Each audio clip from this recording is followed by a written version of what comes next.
Earthquakes can be devastating, leaving rubble and ruin where people once worked and lived. It's up to civil engineers to make sure our structures can stand up to Mother Nature. Ray Clough's development of the finite element method revolutionized the field of structural analysis, making the world a safer place to be. Everywhere we look, we see the work of civil engineers in the roads in which we travel, the parks in which we play, the buildings in which we live and work. Ray Clough was drawn to a career in civil engineering for the opportunity to solve challenging problems and serve the public. But as an avid outdoorsman and rock climber who was among the first to conquer the Ptarmigan Traverse in the Cascade Mountains, he also saw a chance to get away from his desk. Started out thinking I was going to be an aeronautical engineer, and I did work at Boeing a little bit. But as a civil engineer, you get sent out where the work is to be done.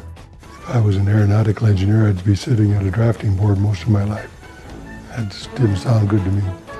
After Clough left Boeing to get out into the field as an engineer for the U.S. Bureau of Reclamation, he quickly developed a passion for hydroelectric dams, huge structures that are incredibly difficult to design and build.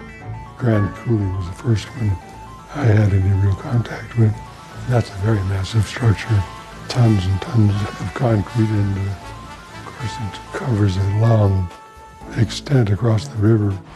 Unlike most buildings, which are constructed with right angles, dams are a hodgepodge of strange shapes and slopes.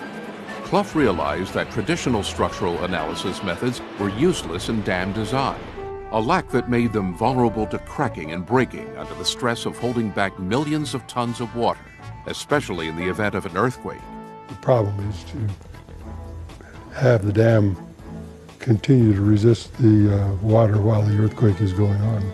There have been some instances of dams being broken by earthquakes. Clough decided to develop a new engineering tool that he called finite element analysis.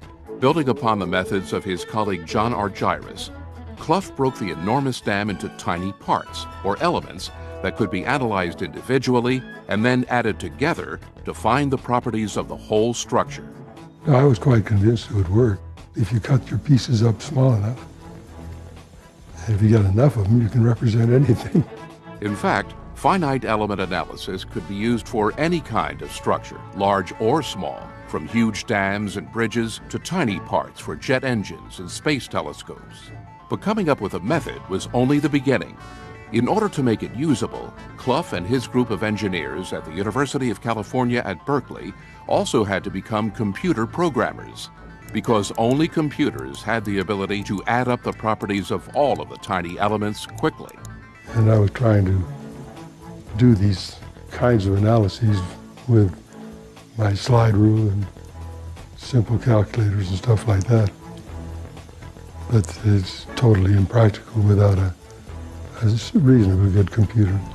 Since the advent of powerful computers in the 1960s, finite element analysis has transformed the field of engineering, allowing engineers to test and perfect their designs via computers before reaching the assembly line. Aeronautical engineers at Boeing, where Clough started his career, have used finite element analysis for everything from passenger planes to fighter jets. In fact, it is an essential and invaluable tool in the blueprints of everything from the cars that we drive to the roads and bridges that we drive on, and much more. And even with his legacy in place, Ray Clough continued to take his place out in the field, lending his expertise to the construction of earthquake-proof dams and buildings in locations from the United States to China, working tirelessly to make the world a better and safer place. I guess the first thought I always had was, get it right, don't make mistakes. Typical engineer, if you see something doesn't work well, you try to figure out a way to make it better. The 2006 Benjamin Franklin Medal in Civil Engineering is awarded to Ray W. Clough for revolutionizing engineering and scientific computation and engineering design methods through his formulation and development of the finite element method, and for his innovative leadership in applying the method to the field of earthquake engineering with special emphasis on the seismic performance of dams.